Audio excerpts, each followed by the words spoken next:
काय सांगणार खुल्या भूखंडासंदर्भात आपण पत्रकार परिषद घेतलेली आहे. खुल्या भूखंडाचा मोठा घोटाळा समोर आलेला आहे. नेमका काय प्रकार आहे? अंखडी शिवारातील 103 धनश्री नगर या ठिकाणचा खुला भूखंड, ज्या ठिकाणी जळगाव शहर महानगरपालिकेचे माजी महापौर असलेले तसेच शिवसेना शिंदे गटाचे विद्यमान नगरसेवक विष्णू रामदास भंगाळे यांची सीताबाई गणपत भंगाळे या नावाने शैक्षणिक संस्था आहे. त्याला लागून एक धनश्री नगरचा ओपन प्लेस आहे, म्हणजे ग्रीन झोनची ती जागा आहे. नामदार उच्च न्यायालय तसेच महाराष्ट्र शासन नगररचना विभाग मुंबई यांच्या आदेशान्वये ग्रीन झोनची जागा म्हणजे त्या ठिकाणचे प्लॉटधारक, रहिवासी, लहान मुलं यांचा त्याच्यावर प्रथम अधिकार आहे आणि त्यांच्या परवानगी शिवाय ती एखाद्या संस्थेला देता येत नाही. आणि या नागरिकांचा विरोध असेल तरी सुद्धा ती देता येत नाही. आणि जरी दिली असेल तर सदर संस्थेच्या त्या क्रीडांगणामध्ये प्रवेश करू देण्यासाठी त्यांना बंधनकारक आहे. परंतु विष्णू रामदास भंगाळे हे त्या ठिकाणी त्या परिसरातल्या नागरिकांवर दादागिरीची भाषा करतात. त्यांना प्रवेश करण्यापासून मज्जाव केला जातो.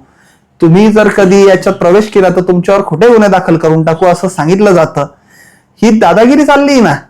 हे खुले भूखंड खाणारे आका आहेत का? आका गँग ही तयार झालेली आहेत का? एकीकडे लेवा भवन खातात, एकीकडे केमिस भवन खातात, एकीकडे ते निमखेडी शिवारातला भूखंड खातात. म्हणजे चाललं काय? म्हणून आपण त्या ठिकाणी आज जाऊन पत्रकार परिषद घेतलेली आहे. मी आजच आणि गेल्या 2 दिवसाला याबाबत सविस्तर तक्रार लेखी स्वरूपाची माननीय आयुक्त महोदय असतील, महापौरताई असतील, तसेच जिल्हाधिकारी तसेच विभागीय आयुक्त श्री गेडाम साहेब असतील यांच्याकडे केलेली आहे. आणि याबाबत प्रशासकीय लढाई मी प्रशासन दरबारी त्या लोकांसोबत खांद्याला खांदा लावून उभा राहून अगदी माझ्या वडिलांनी ज्या पद्धतीने जळगाव शहरातील अनेक भूखंड वाचवले त्याच पद्धतीने लढणार आहे. भाऊ, काय सांगाल भूखंडासंदर्भात आपल्यावर गंभीर आरोप करण्यात आलेले आहेत, काय प्रतिक्रिया? हे आरोप खोटे आहेत. जळगाव शहरात इतर नगरपालिका असेल, महानगरपालिका असेल, मोठ्या प्रमाणावर विविध संस्थांना याच्या आधी सुद्धा दिलेले आहे. मी कायद्याने ते घेतलेलं आहे, त्या संस्थेला आहे आणि तो ओपन प्लॉट म्हणून त्याचा उपयोग आहे. आज त्याला मी त्याला हा व्यक्तिगत दोष म्हणून त्याने आतापर्यंत माझ्यावरती आरोप केले. तुम्ही आता पाहिलं असेल त्या मुलाखतीमध्ये की भंगाळे परिवाराचा उल्लेख तो करतो, त्यावरनं लक्षात येत असेल किंवा ते कशा प्रकारे आरोप करत आहेत.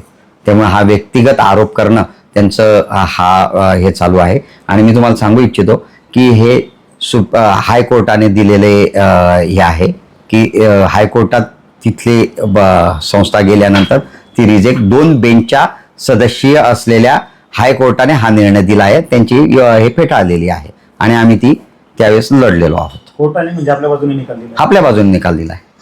चौकशीला सामोरे जाणार आपण? हो, अहो मी इतके दिवस झाले काय सांगतोय, कायद्याने जे आहे तेच.